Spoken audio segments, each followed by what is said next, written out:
guys, and welcome back to the Cruel Room. We're here once again in this wonderful ranty room for all things Formula One. And wow, is all I can say to that. That was an absolutely incredible race. My adrenaline's still pumping. I've just watched the race, watched the podium ceremony, and I've come up here, got my camera ready and ready to record, and wow, I cannot believe that race. That was just... it had everything, didn't it? I am so happy and excited and disappointed and everything at the same emotion. It was unbelievable stuff. It was building into be something spectacular after that sprint race. And then in the race it just kicked off a little bit more, didn't it? So I cannot believe it, what happened, but that was phenomenal. If you want to know what happened and what my thoughts are on that particular incident, you're going to have to wait until the end, unfortunately, because I do them all in race result order, and those two drivers are down the bottom of the field, aren't they? So, yeah, you're going to have to wait for the end for that. But, yeah, if you've never seen this series before, I award the drivers out of a maximum of 10 points based on their entire race weekend. I do go all the way down to 0 points if they have a particularly bad weekend. And, of course, let's not forget, I award bonus points if they do incredibly well, and I award minus points if they do incredibly badly. So of course we're going to kick things off with the race winner, Daniel Ricciardo in that McLaren, and there's only one thing for it, because Daniel Ricciardo's not done it for a while and neither have I, and it's going to be a shoe. Here we go, I've got a shoe. And if anyone remembered me from years ago when I used to do the Cruel Wall on Oversteer Network, it's the same shoe from 3 years ago. I kept it just in case. So fermented is the word. I have kept a shoe specifically for if Daniel Ricciardo ever won a Grand Prix again. And he has, and I'm very happy he has, because I get to use this after 3 years. So here we go. I'm just going to fill it with water again, and we're going to take a sweet sip of 3-year-old foot juice. Oh, delicious. I'm excited for this because it's been so long overdue. So it's just water. I'm not bullshitting you with that. It is just water. I think I put a bit too much in there and that's going to leak badly, but there we go. Oh. Jesus Christ, that... Oh, no, it gets worse if you take another sip. It gets the bin. Oh, dearie me. Right, we're going to put that down there. Oh, that was largely unpleasant, but well done, Danny Rick. And what can we say for his race? Well, for the race weekend overall, McLaren were looking strong. They looked strong last year and looked like they were robbed out of a win when they had that red flag period, which of course meant Gasly won. But this year around, they were looking strong again. A massively impressive qualifying by the pair of them. Ricciardo starting 5th in the end, wasn't he? But then he managed to leapfrog his teammate and Hamilton and start the race in 3rd. But then, of course, Bottas' penalty meant it was 2nd. And then in the race, he took the lead from Max. A fantastic move, and that won him the race today. Max had no effort, could offer nothing. He was stuck in the dirty area of that McLaren that was just too slippery in a straight line, and Max could do nothing about it. What ensued behind him was not his fault at all, and he did a brilliant job. A perfect pit stop strategy by McLaren. Everything was perfect, and then just to prove that he had the pace, he went and put fastest lap in on the last lap, which was just incredible. So a perfect weekend by Ricciardo standard. I could get really picky and say, oh, he should have out-qualified Lando and he should have been 4th on the sprint race, etc. But then he probably wouldn't have started on the front row of the grid for the main race. So I'm not going to discount anything. He had a perfect weekend. That was perfect. Maximum amount of points. Managed to get ahead of a Red Bull off the line. Managed to leapfrog Lewis Hamilton in the sprint race. You can't get any better than that. So it's going to be 20 points to Daniel Ricciardo because he thoroughly deserves it after the season he's had this season. He has had impeccably bad luck. He's been incredibly crap at times as well and been so far off the pace, it's been unbelievable. But he found his mojo at Monza and he has delivered. I'm still erring on the side of caution though, of course, with Ricciardo, because we've seen it before where he has a good race and then dips away for 4 or 5 races. I really, really hope that this win now gives him the confidence to be able to match Lando and to race against the cars he should be racing against on a regular basis now and end the season fantastically well, because he's such a lovable guy, such a likeable character, and he deserved it 100% this weekend, and he deserves it for the rest of the season. So 20 points to Danny Ric. I'm so happy for him. I'm so happy for the McLaren team. Well done to him. Thoroughly, thoroughly deserved. Congratulations. And then we come to his teammate Lando Norris. Again, a fantastic drive, a fantastic weekend by Lando. Once again, brilliant job. Brilliant job. Again, just a brilliant job. Fantastic qualifying, fantastic sprint race. Not as good as Danny Ric, of course, because Danny Ric jumped in, but you can't blame the kid for that. He's done impeccably well for McLaren. And again, he's not had the bad luck and not had the unfortunateness of being miles off the pace like Danny Ric has, but he has had the bad luck where it comes with the last couple of races have been absolutely terrible for him. Hungary out of the race. Of course, Belgium never happened, and he had that crashing qualifying under the really wet conditions. So he's had bad luck, but here he is, picking himself up, dusting himself down, and getting P2 on the road and a maximum point score for McLaren, which is exactly what they needed. So it's going to be 12 points to Lando Norris. Fantastic effort, amazing drive. Well done, McLaren, this weekend. You were both impeccable. The team was impeccable. Well done. And then, of course, it is Valtteri Bottas, disqualified on the cruel room, but he's booked his ideas up this weekend, hasn't he? Qualified on pole, then won the sprint race, which meant it was actually pole. But he doesn't get pole because, of course, he had to start at the back with all the engine penalties. And he carved his way through the field incredibly well. And in the end, finished P4 on the road, P3 with Perez's 5-second time penalty. And and then they were like, did you see what happened between Max and Lewis? He's like, no, I didn't. Well, here's some footage for you. Oh, no. Anyway, we'll carry on as normal. I thought that was quite chilled. He just didn't care. He wasn't bothered. He got on the podium. He told his team he'd bring a podium out, and he did do. And he did a really good job for Mercedes. They've scored more points against Red Bull in the constructors, which is what they had to do. And okay, the two big names are out for both teams, but Bottas beat Perez, so fair play to him for that. Still disqualified. Will remain disqualified for the rest of the season. But when he has a good drive, I'll tell you about it. And that was a good drive. And then we come to Sha-La-La. It's Sha-La-La, and he's Sha-La-La'd his way into the hearts of all the home fans. The Tifosi, of course, back in 2019 when he won the race. Unfortunately, this time around, it was a P4 finish. Not the best race, but it was the car, wasn't it? It was the car. The car could do no better. He was suffering from illness as well, wasn't he? He had to pull in the second free practice session to say, look guys, I'm not feeling well. And it was, do you know what, he drove a really good race considering everything he's been through this weekend, and I think fair play to him for that. Of course, he elevated himself up to P3 briefly, was it, with the safety car period, with the pit stops, etc. But Lando slipped through, and of course Valtteri slipped through as well, as did Perez, but Perez with the 5-second time penalty drops behind him. Yeah, so do you know what? A great weekend by him. As good a job as he could do with that Ferrari. It looked like it was the fourth fastest car. And they qualified in and around that area, so fair play for that. You know, 6th and 7th on the grid, and then in the race, there he is, P4 at the end. Fantastic job. So it's going to be 9 points to Sha-La-La. I don't want to take anything away from him this weekend. I just really wished he'd have got that podium. That was the only thing that was missing it from being a perfect 10. And had he probably got that podium, I'd have given him bonus points with it being the home crowd of the Italian Ferrari fans. Yeah, but I don't want to take anything away. A really decent drive, once again by Sha, and a thoroughly deserving 9 points on the cruel room. Well done, Sha. And then his Sergio Perez played a fantastic wingman to Max in qualifying, and it was a bit of a shame that Perez couldn't put a representative lap time in, really, qualifying down in 9th, I believe it was, wasn't it, in the end, because he offered a tow to Max both times in the Q3 session. In the sprint race, he just was very cautious. I think he only got up to 8th, didn't he? And that was as a result of Gasly fucking off in that direction.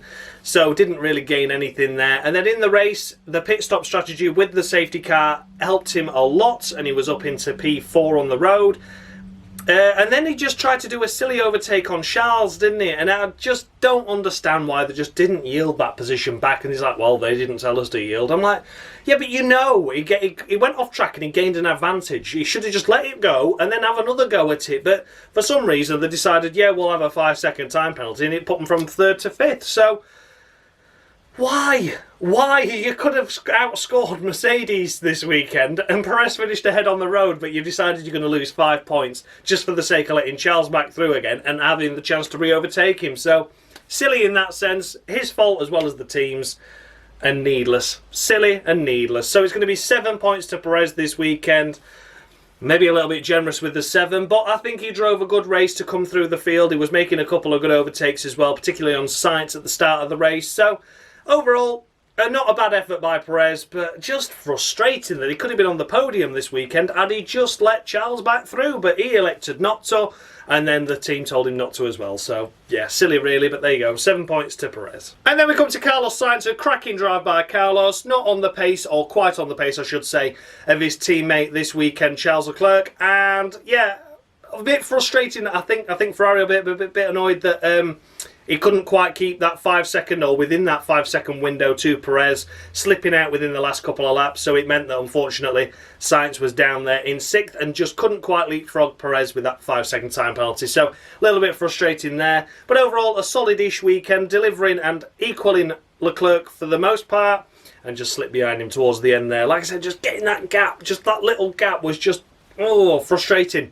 Frustrating that he just couldn't keep up with Charles at that point because he could have finished P5 for little to no effort. So it's going to be 8 points to Carlos Sainz. I don't want to take anything away from his drive in particular, but just frustrating to see that he lost out within that window, the 5-second window that Perez had, because it could have been an easy P5, and they're going to need all the points they can get now, Ferrari, because the pendulum has swung firmly back into McLaren's favour now after that perfect weekend of 1-2 and a fastest lap, 44 points. You don't get any better than that, so any point could be crucial, and that was just a little frustrating to see him slip away at the end there. But yeah, 8 points to Sainz. Next up we come to Lance Stroll, and under investigation for a yellow flag infringement, speeding under yellow flags or not slowing down sufficiently, whatever you want to call it. At the time, I don't know if he's going to lose this position or not. I'm sure he probably will receive some sort of penalty, however. I don't really want to take away from his weekend if he were to drop out of the points. I think he had a solid enough drive, to be honest with you, considering the car and considering how far off the pace it's been in both the qualifying sessions and the race at Zandvoort as well. They've not really made much progress since then. So yeah, I think overall it's a solid 8 points to Stroll. Like I say, I'm aware that he's under investigation at the moment for disobeying yellow flags or some kind of infringement involving yellow flags. And if he is to tumble out the points, I'm not going to amend the score because I think he did a good job. And the reason why he's not getting a perfect 10 is because he pushed Vettel off at the start, didn't he? He mugged his teammate, and I think that's a little bit naughty because that just put Vettel in the middle of the pack and he was getting roughed up left, right and centre.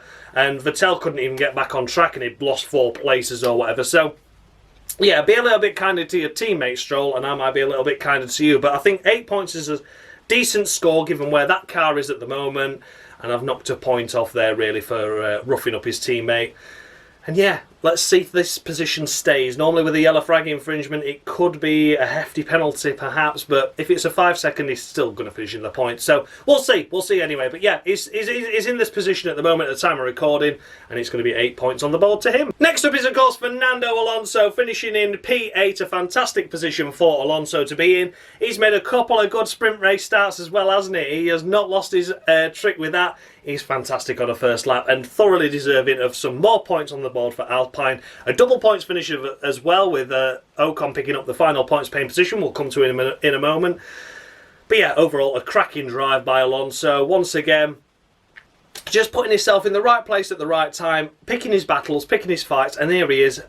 4 points for him, 8th position. Well done, well done, well done. Thoroughly deserving, and it's going to be 9 points to Alonso. Well done, Alonso, for that. Well done, Fernando. And next up is George Russell. He's in the points again for Williams. Wow. Wow, we didn't expect that going into the weekend, did we? It was out in Q1 briefly, but then Tsunoda's lap time was deleted, and then it meant he got into Q2 but could do no better than 15th, so didn't really benefit, but there you go. In the sprint race, he lost out to Latifi, and was behind him for the actual qualifying position, so that technically means that Latifi out-qualified George, even though he didn't, but he did. So there you go. But yeah, and then in the race, he put on an impeccable performance just to keep it inside the P12, P11 area for the most part, wasn't he? And then with the chaos that happened ahead of him, it meant that he really just got an easy couple of points, and that's not his fault. It was a great strategy by Williams as well. 2 good pit stops for both him and Latifi. And yeah, the Williams team extracted the most they could out this weekend. So for George this weekend, it's going to be 9 points. And the reason why it's not a perfect 10 is because Latifi out-qualified him, even though he did, but he didn't. Yeah, so yeah, I don't want to take anything away from George's drive, but yeah, there you go. It's going to be 9 points on the board to George. I'm very, very happy with that. The team are going to be very, very pleased with that. I don't think they were coming into this weekend expecting points, and here they are with 9 points. They've scored points now, and they can't stop scoring them, can they? They're just there for the laugh. They're like, yeah, we'll have some points, we'll have some more points. Slap us some more points on, will you, lads? And yes, they're just throwing points around now like they're going out of fashion, because that's all they want. More points, more points, more points, and they're getting them. So yeah, well done to George. And last of the points finishers is, of course, Esteban Ocon. A solid enough drive by Esteban. Outperformed by his teammate once again. There's Alonso picking up 4. Ocon just picking up the 1. But don't want to put anything too down on him. I think he got the most out of the car, extracted the most out of it. Alpine, possibly lucky that they got a double point score this weekend, especially with the retirements ahead. And Gasly's misfortune, of course, in the sprint qualifying. That could have meant that they were outside the points with both cars. But nonetheless, they took the opportunities when they arose and drove the best that they could. A little bit of a shame that Ocon couldn't get round Russell. There was a battle brewing there, wasn't there, throughout the latter stages of the race. But just ran out of tyres, I think, at the end there. So it's going to be 7 points to Esteban Ocon. A cracking drive. Like I say, a bit of a shame he finished behind a Williams. And once again finishing behind his teammate. But I don't want to penalise him too much. But I feel it's got to be a couple of points docked there, because Alpine need every point they can get, especially when AlphaTauri weren't in the race this weekend, were they? So, yeah, a cracking drive though, nonetheless, picking up final points paying position. A lucky point, but still deserving of a solid 7 on the crawl room. Next up it is, of course, Nicholas Latifi, just missing out on a points paying position once again. We mentioned Williams absolutely loving the points at the minute. Latifi just missing out towards the end there. What a shame. You know, 11th though. How can you be disappointed with 11th? As you already know, Latifi is disqualified on the crawl room due to his previous antics of this season. And you know what? Ever since I've disqualified him, he's got better and better and better. So I'm quite happy that Latifi's listening to me and that he's trying to prove me wrong. I think that's a cracking effort, Latifi. You're watching my videos and you thought, do you know what? I can't be having him criticising me anymore. I'm going to book my ideas up. And you signed for 2022 as well now. So you've got next year to deliver some solid results and get a really good position on the crawl room. But unfortunately, Nick, you are disqualified. But I don't want to take away from that cracking drive you had once again and just missing out on points. So well done, Nick. Good weekend, really good weekend. And then it's Sebastian Vettel. Oh no, Sebastian. He was getting roughed up left, right and centre, wasn't he? He started with his teammate and then carried on throughout the rest of the race with everybody. Everybody wanted a piece of Seb. They were just shoving him wide and forcing him off track, and a little bit of a slap and a tickle as they went through. And nothing went right for Vettel, did it? So you've got Stroll up there in P7 taking 6 points for Aston Martin at the moment, as mentioned. Yellow flag infringement, etc. We don't know what's going to happen. But overall, you know, he got roughed up by his teammate to start with, but he could have recovered it, but he was just struggling, wasn't he, Vettel? So, yeah, bit of a weekend to forget by Sebastian. I think the weekend looked promising, judging where Stroll finished, but roughed up by his teammate and then roughed up by everyone else on the way through. Really didn't lead to a good ending. So, unfortunately, it's just going to be 4 points on the crawl room to Sebastian Vettel. A little bit harsh, admittedly, but it has to be deserved. His teammate's up there, he's down there, outside the points and struggling to get past Alfa Romeos at times. So, yeah, unfortunate for Sebastian Vettel, just 4 points. And then it's time for Antonio Giovinazzi. I helped develop F1 2021, that's why it don't bloody work. And there we go, it couldn't be anything else other than Palmer of the week to Antonio this weekend. Fuck's sake, he threw it away, didn't he? He threw it away. He started P7 and he got past a Ferrari. He was battling for 5th. And then he just clumsily outbroke himself into turn 4-5, the chicane.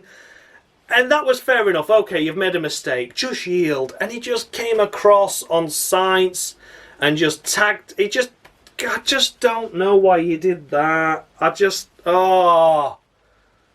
Oh, God, once again, Alfa Romeo throwing any chance that they've got a point away. And then Williams score more. Just so frustrating. What a good Friday qualifying. What a good sprint race by him. And then he goes and does this in the race and just throws it all away within half a lap. It was just absolutely ridiculous. So yeah, Palmer of the Week to Antonio. I cannot believe he did that. And then we come to Giovinazzi's teammate Robert Kubica standing once again for Kimi Raikkonen. We wish Kimi Raikkonen all the best and to get well soon. He will hopefully be back in the car for Sochi, Russia, of course, the next round in 2 weeks' time. But Robert Kubica this weekend, I think he was a victim of circumstance. And that circumstance was, of course, having the format, the sprint qualifying format this weekend. Because free practice 1, he was just getting up to speed. We went into qualifying, it was a poor qualifying down in 19th. But then free practice 2, the next day, it was up there P6 and P7 with Antonio in the practice. And you think, God, if he could have had 3 practice sessions and then a qualifying session, we could have seen him. I'm not saying Q3, but he could have easily been into Q2. So I think he was a victim of circumstance of the format this weekend as opposed to anything else. Of course, in the sprint qualifying, he made up a couple of places and then got spun around by Tsunoda. Racing incident, I'm happy to call it that as well, unfortunate. And then in the race this weekend, here he is just behind his teammate. He was ahead of him for the most part as well. He was having good old battles with Sebastian Vettel. And I just think, do you know what? He did a cracking job. Given everything that happened, he's done a cracking job. And it was good to see him do well. So, yeah, a shame, I think, that it was the format it was this weekend. Because he could have had a better qualifying and a better race as a result had it been a standard format. And for that reason, it's going to be a solid 7 for Kubica there. Really happy with it. Very impressed. And he's not done anything wrong, has he? You've seen Giovinazzi making mistakes, throwing it off into a wall now and getting contact by rejoining the circuit lazily. Not had any problems, Kubica. Not damaged his car, not done anything wrong. He's come in, done the best job he can with the 2 races he's got. And overall, I don't think he's done bad given that he's been out of a Formula 1 car for a long time. He's not raced a car in anger for such a long time as well, and fair play to him. So yeah, a solid 7 for Kubica. Well done. I'm really happy with that. Really happy. And then we come to Mick Schumacher. Oh, Mick, it's going to be 6 points. I'm just going to get that out of the way. 6 points for Mick this weekend. Wasn't the best drive we've seen by him. Wasn't the worst. He was spun around by his teammate in the race. We'll get to his teammate in a minute, of course. But yeah, just a shame really for Mick. I mean, Monza's never going to suit a car that's really slow everywhere, is it? Let alone in a straight line. So he just had his teammate to race. He outraced his teammate. I mean, after 4 laps, after he'd been spun round by Maz's spin, he was already back on the back of him and then overtook him. So, you know, it goes to show the level of shiteness that Maz spins at, doesn't it? But yeah, 6 points to make this weekend. Difficult weekend to judge. I just don't think you should be near your teammate to even have a bit of contact with him, though, in fairness. But well done for getting back through on him. And yeah, just 6 points to make. And then, as mentioned, it is Nikita Mazepin. Now, normally I don't talk about his race and I don't award him points. But yeah, I need to say something now because he has been frustrating me these last couple of races. Zandvoort blocked Vettel in qualifying. In the race, squeezed his teammate into almost the pit wall and he hit the pit cone, didn't he? The pit entry cone, which damaged Schumacher's front wing because he was just going to force him up to the wall for 19th place. Like, really? Are we really doing that? And then we get to, of course, Monza, and there he is again blocking cars in qualifying, and nothing's getting done. Nothing's getting done. These 3 incidents, there's been no penalty awarded for any 3 of them. OK, Vettel was lenient with the 2 Haasers at Zandvoort because you could have penalised both of them, and he said, no, don't bother, lads, you know, it's one of those things. The race was never even brought into question, just an internal investigation between Haas. And then he blocks people in qualifying once again. And then he takes his teammate out of the goddamn race, spinning him round. And I just think, what is he doing? Why are we not penalised? He's had 5 seconds added onto his race time. And he broke down anyway this weekend. But he's had 4 incidents in 2 races. 2 in qualifying, blocking people. And 2 in races, having silly incidents with his teammate. I just don't take his licence off him and get him fucked off the grid because he's annoying me now. It really is annoying me. He's doing my head in. Really is doing my head in. So yeah, Nikita Mazepin, Dan has his fun with him on the scoreboard anyways, you already know. But yeah, very frustrating, very annoyed with him. He's not learned anything and he's going to continue to be a danger because he's getting away with it. Everyone's turning a blind eye. I reckon Daddy's spin's just going up going, ha ha ha, check, I'll write it out. How much you want? £1,000,000? Keep my son in the sport. Here you go. Here you are, FIA. Here, take some of that. Here, safety car driver. I'll probably take you out at some point. Here's 100 grand. Enjoy yourself. I just think it's just ridiculous. Appalling. Actually, appalling. So, there you go. I hate him. Get off the grid. And now we come to the moment you've all been waiting for. It is Lewis Hamilton and Max Verstappen. We'll get the points out of the way nice and quick. 5 points each for those. DNF'd, as I always do. Middle of the road 5. Couldn't see what they were capable of in the race. Now, my thoughts on that incident. What were we expecting to say to me? Oh, you're just a Verstappen Red Bull fanboy. Well, let's put it this way. It was a racing incident. It was a racing incident. I don't care what anyone says or what any side of the camp you're on. Both drivers could have done more to avoid that incident. And it's as simple as that. That is how you look at it. They come out of the pits. I mean, fundamentally, it was 2 slow pit stops by Red Bull and Mercedes that put them there, in that position, in that path and trajectory. It was both 2 slow pit stops that put them there in the first place. So the lucky stars aligned, or the unlucky stars aligned, and put them on the same piece of tarmac together. Hamilton exiting the pits. Max gunning it down the straight, wanting to get past Hamilton as quickly as possible. Max with that slow pit stop thinking, right, I need to get round him now because I didn't even think I'd be coming out this close to him. He'd have been thinking he were coming behind him after an 11-second stop. He comes out. The minute they get past, or the second I should say, they get past that white line to say that Hamilton has to stay right, it comes immediately left. Leaves just a little bit of room, just enough room that Max has to go onto a little bit of runoff area additional to the track and put his 2 left wheels there because Hamilton is already squeezing him going into turn 1. Fair enough. We've got a race there. We're on. It's perfect. Verstappen's committed round the outside. Hamilton squeezed him. There we go. We then come to the pinch point of turn 2. Hamilton still squeezing Max. Max is there. He thinks that's my corner. He can see a car's width ahead of him that's closing. They get to the pinch point at turn 2. Max's rear wheel goes over the sausage curb, makes contact with the rear wheel of Lewis Hamilton's car, and then over he goes. Nasty accident. Halo saved Hamilton. Serious injury, if not death this weekend. I'm convinced of that. So well done to the Halo and who invented the Halo, who thought and pushed it through, because a lot of us were against it, including myself, and it's proven to save lives on more than one occasion. And even though the Halo was there, the rear wheel still squashed down on Hamilton's neck, and he's got a bit of a stiff neck. So again, you know, want to wish Hamilton all the best with that. But we've prevented a serious injury this weekend. We have to be thankful for that.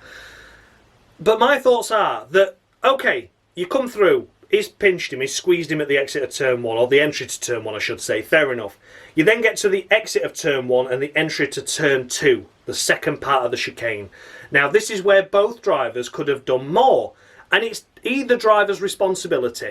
This is why it's a racing incident. It's either driver's responsibility. Hamilton could think, I know what Max is like here, and he's never going to let go of a gap. He's never going to let go of a position, and I don't want an accident. So I want to go a little bit more right and allow him to get the entry into the corner. I've then got the outside line to be able to accelerate around him. Or they maybe come out of turn 2 side by side and they fight it down at turn 3 and 4 and 5. But you've given the option there, haven't you? You've let the corner go. You think, right, Max, you're up the inside. Maybe I can get a run round the outside. Verstappen in the same position could go, right, okay, Hamilton's squeezing me here. I've got all this runoff on the left-hand side.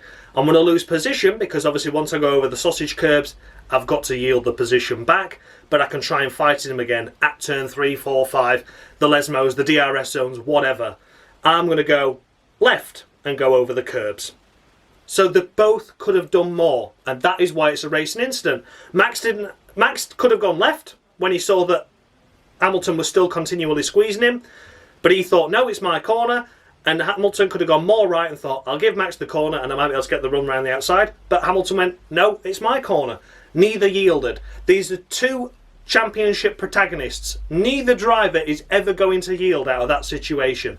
You cannot apportion blame on that accident. Both drivers could have done more, and that is what I'm going to say to it, and that's why it's a racing incident. But if this was for 12th, 13th position, or we had, for example, Bottas and Perez that aren't in a championship fight, they'd have probably yielded. One would have done that one would have done that one. It wouldn't have ended like this. But these are championship protagonists with just 5 points in the championship between them. Neither of those drivers are going to want to yield that position and lose out on points to the other one. So instead, they're both out of the race, they're both in the gravel, and that's that. It's racing, and it was... I don't know how I felt. I felt incredibly disappointed, to be honest with you, initially, because I thought that Max could have outscored Hamilton at an Italian circuit, at the Italian Grand Prix, where Mercedes are usually dominant.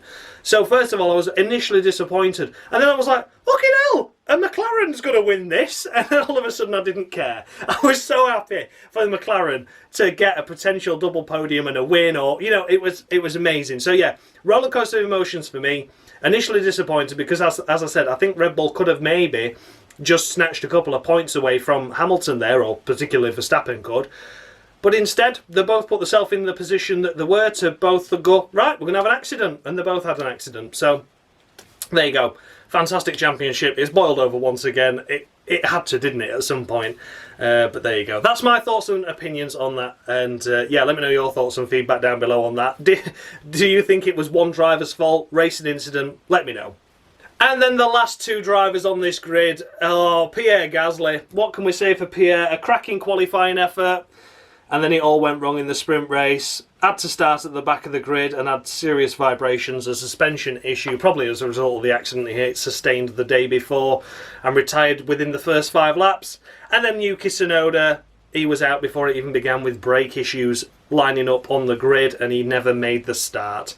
So it's going to be 5 points to the pair of those as well. What a shame, an unfortunate weekend for AlphaTauri when you've got everyone else around them scoring points with Aston Martin, potentially with Stroll, we don't know yet. You've got Alpine scoring a double points finish. You've got Ferrari and McLaren just romping ahead now. I know, of course, that Ferrari and McLaren were never in AlphaTauri's battle anyway, but you never know, after a crazy race. It could have been their crazy race this weekend. It could have been AlphaTauri's up there on the podium, but instead they're out before the craziness even began. And that was a big, big shame. So it's just 5 points to Gasly, 5 points to Tsunoda. I can't judge their race weekend at all when they rarely took part in the race, or at all in Tsunoda's case. So there we have it, guys. Those were the runners and riders of the Italian Grand Prix. Let me know your thoughts and feedback down below. Did I score any too high, any too low? And as always, let me know what you think on that Max and Hamilton incident. A big, spicy talking point. I can't wait to see what the thoughts are on it. But yeah, as always, the scores are on the screen now for the Crawl Room Championship. I had a couple of recommendations on how to improve it for next season, this Crawl Room Championship, with it not having the board anymore. Thanks very much for the suggestions. I am taking note of what's being suggested and looking into what I can do next year. And as always, a massive thank you to Dan for doing the Crawl Room points for me. Without this, the series will be more pointless than it already is. And let's not forget Dave, F1 Games PlayStation, for the Jolie and Palmer skit. As always, you're a legend. Thanks a lot for watching, guys, and as always, I'll see you all next time for the Russian Grand Prix. 2 weeks, 6 PM, Monday. Set your reminder, I think we're kicking off again. Thanks a lot for watching, guys, and as always, much love!